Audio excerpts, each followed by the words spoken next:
आज की विचारधारा के अनुसार मनुष्य अपने दुर्भाग्य का दोषारोपण दूसरे पर करता है।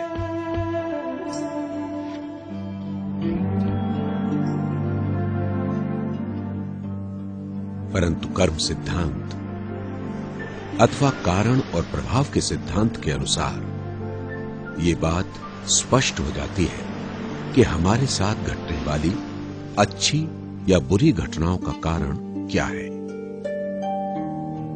तथा अपने जीवन को श्रेष्ठ और निर्विघ्न बनाने के लिए हम क्या कर सकते हैं। न्यूटन का तीसरा सिद्धांत यह कहता है कि हर क्रिया की समान और विपरीत प्रतिक्रिया होती है। क्राइस्ट ने भी यही कहा है कि हम जो बोते हैं वही काटते हैं।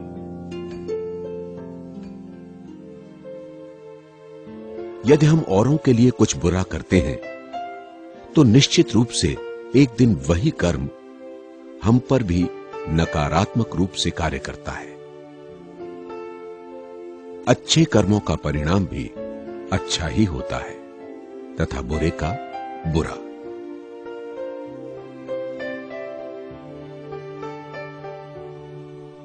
कर्म सिद्धांत को पूर्ण रूपेण समझने के लिए हमें पुनर्जन्म के सिद्धांत को समझना भी अति आवश्यक है।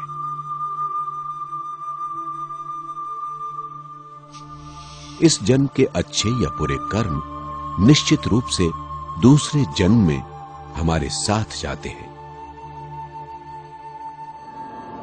वास्तव में हमारे साथ जो कुछ भी हो रहा है वो हमारे ही अतीत के कर्मों का फल है। यदि हमें कारण और प्रभाव के सिद्धांत का बोध हो जाए तो हम अपने दुर्भाग्य के लिए किसी अन्य को दोषी नहीं ठहराएंगे, बल्कि खुशी से अपनी गलतियों को स्वीकार कर लेंगे। इसके साथ ही हम और भी बहुत सारे रहस्यों को सहज ही समझ जाएंगे। जैसे क्यों कोई व्यक्ति जन्म से ही धनवान और स्वस्थ जबकि दूसरा निर्धन और बीमार होता है। कर्म सिद्धांत का ज्ञान हमें हमारे अतीत के कर्म खाते को चुकता करने में मदद करता है तथा भविष्य के लिए श्रेष्ठ कर्म करने की सबल प्रेरणा देता है।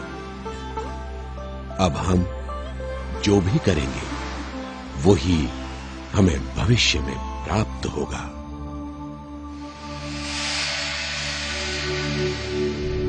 स्वाभाविक रूप से जब हमारे साथ कोई अच्छी घटना घटती है तो हम प्रसन्न होते हैं, परंतु अपने साथ घटने वाली बुरी घटनाओं को हम कैसे बदलें? राजयोग हमें इसका ही ज्ञान देता है कि कैसे राजयोग के माध्यम से अपने अंदर कुछ एक विशिष्ट शक्तियों को धारण कर अपने कर्मों में परिवर्तन लाए। कर्म का परिवर्तन ही हमारे भाग्य का परिवर्तन है।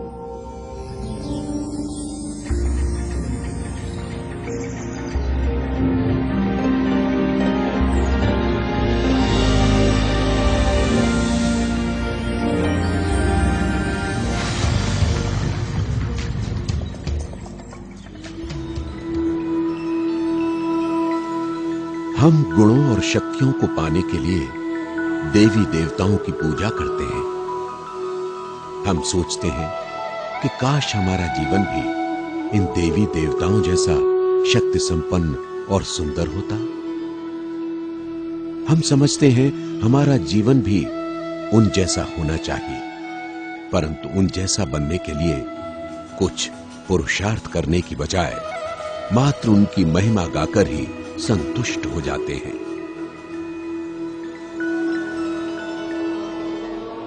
परंतु राजयोग के माध्यम से हमारी खोई हुई सारी शक्तियां सहज ही प्राप्त हो जाती हैं।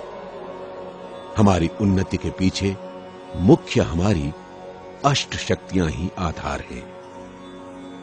सबसे पहली शक्ति है परखने की शक्ति। यह हमारे अंदर सत्य और असत्य के बीच अंतर करने की योग्यता है। उसके बाद है निर्णय करने की शक्ति। यह आत्मा की वो शक्ति है जिसके अनुसार आत्मा अपनी शक्तियों और कमजोरियों को ध्यान में रखते हुए किसी कार्य को करने का निर्णय लेती है। तीसरी शक्ति है विस्तार को संकीर्ण करने की शक्ति। विषम परिस्थितियों में अपनी कर्मेंद्रियों को समेट लेना, ये आत्मा की तीसरी शक्ति है। चौथी शक्ति है सहन शक्ति। परिस्थितियां मनुष्य से उसकी सारी खुशी छीन लेती हैं तथा उसके जीवन में गम का अंधकार भर देती हैं, परंतु अपनी सहन शक्ति के बल से मानव परिस्थितियों को खेल बना देता है और दुख को भी सुख में बदल देता है। पांचवी शक्ति है सामना करने की शक्ति।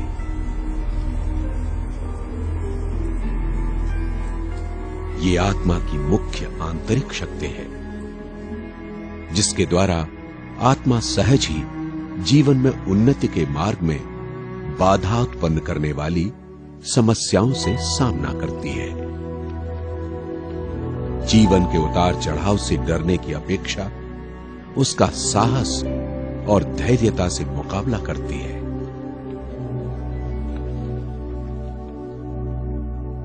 छठी शक्ति है समाने की शक्ति। ये वो शक्ति है जिसके द्वारा आत्मा सभी की कमी कमजोरियों को सागर के समान स्वयं में समा लेती है।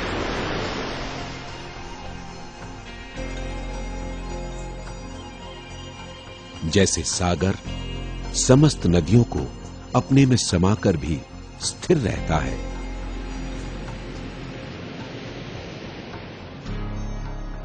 वैसे ही आत्मा भी दूसरों के अवगुणों को समाकर शांत और शुभ चिंतक बनी रहती है। सातवीं शक्ति है समेटने की शक्ति।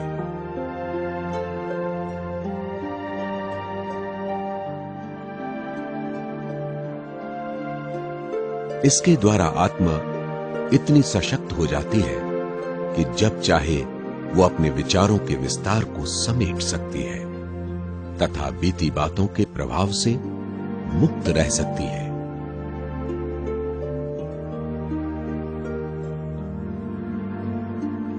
तथा उसे भूलने की शक्ति आ जाती है।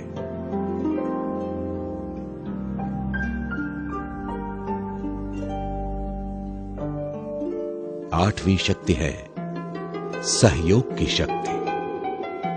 सहयोग की शक्ति से बड़ा कार्य भी सरल हो जाता है। राजयोग के माध्यम से सहज ही ये आठों शक्तियां हमारे अंदर आ जाती हैं तथा हमारा जीवन शक्तिशाली बन जाता है। परमात्मा ने हमें जो शक्तियां सृष्टि के प्रारंभ में दी थी, वो समस्त शक्तियां पुनः राजयोग से प्राप्त हो सकती हैं।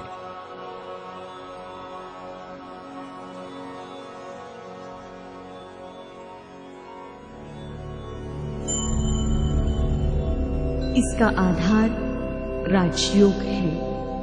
यह जागृत आत्मा और परमात्मा के बीच का एक सुंदर, सहज, सूक्ष्म और शक्तिशाली संबंध है। राजयोग के माध्यम से हम पाप कर्म करने से बच जाते हैं। तो आइए अब इस रूहानी यात्रा अर्थात ईश्वरीय याद की यात्रा का आनंद